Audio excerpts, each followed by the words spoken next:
Indonesia akan suram jika yang terpilih kelak adalah seorang pembohong dan juga yang pernah dipecat oleh Pak Jokowi karena tidak becus bekerja. Begundal-begundal tukang dagang agama sudah mulai bermain lagi. Setelah di Pilkada DKI, mereka obrol murah ayat, sabotase mayat demi menang pilkada.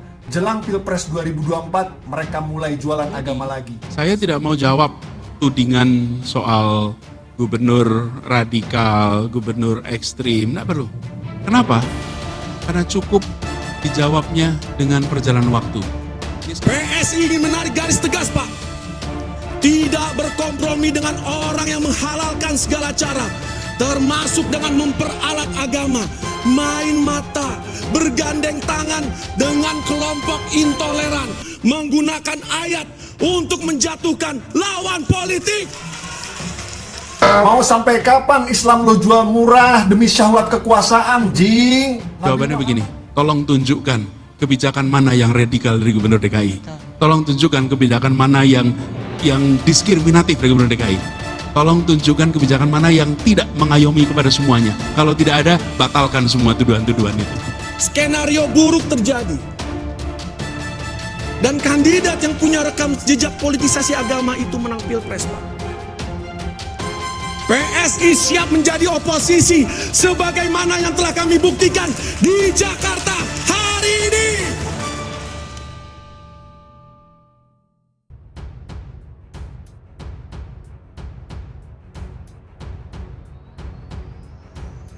Kepanasan sama Giring, Anies mainkan agama lagi, memang gubernur radikal.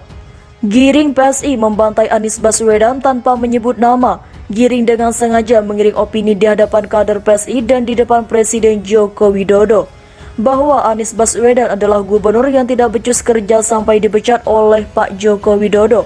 Merespon ini, Anies Baswedan kepanasan, keringat dingin dan bereaksi sesuai dengan naturnya yang radikal.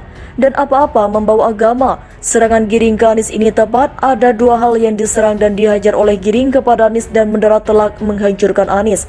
Pertama, Giring mengatakan kelemahan Anies yang paling ultimat adalah urusan kerja.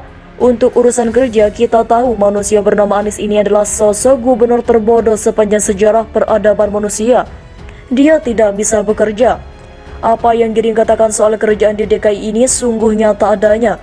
Giring tidak menyebutkan urusan apa saja, tapi kita tahu bahwa begitu banyak kalau mau di list down. Mungkin jika laut jadi tinta, pohon jadi pensil, dan langit jadi kertas untuk menuliskan keburukan Anies tetap tidak cukup. Selama ini kita tahu kerjaan busuk dikerjakan di DKI Jakarta. Apa yang dibangun oleh Pak Ahok dihancurkan sehancur-hancurnya. Persatuan yang dibangun dikoyak oleh mesin politiknya yang sekarang sudah dibuang ke tong sampah. Namanya Rizik dan Bahar. Gubernur ini mungkin tidak intoleran, tapi dia membuka pintu lebar-lebar kepada kaum intoleran untuk mendukungnya. Dijadikan senjata menghancurkan Ahok yang hebat bekerja. Pekerjaan Ahok menjalankan roda pemerintahan dan pembangunan benar-benar bagus, tapi lewat orang-orang berlatar belakang agama macam Rizik, Bahar, Tengku Zul, Ma'ruf Amin, Ahok hancur dan kalah.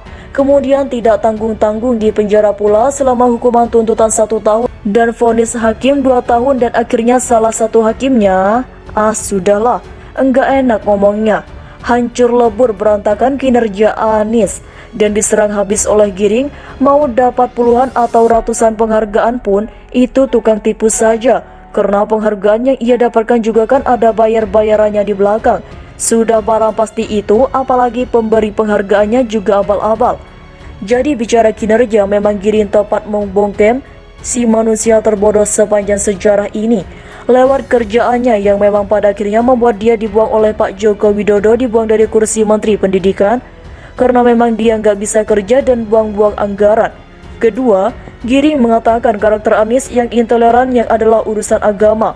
Kalau bicara soal intoleran, Anies ini paling intoleran bersama dengan Edi.